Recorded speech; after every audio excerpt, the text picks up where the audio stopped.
How to unblock a phone number or a contact you have previously blocked on the Samsung Galaxy S25 series. First, tap on the home button to return back to the home screen. Now from the home screen, open up the phone application. Then tap on the More button and then tap on Settings from the menu. Next, we go down and tap on Block Numbers. In the list here, tap on the phone number that you want to unblock. So for example, if I'm going to block this contact here, and if I want to unblock it, I just have to tap on the Remove button, and that will allow me to unblock it. And that is how you can unblock a contact.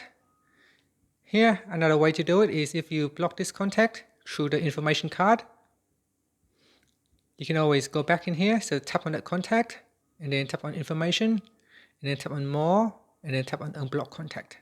So that is an alternative way how you can unblock a contact. And that's it. Thank you for watching this video.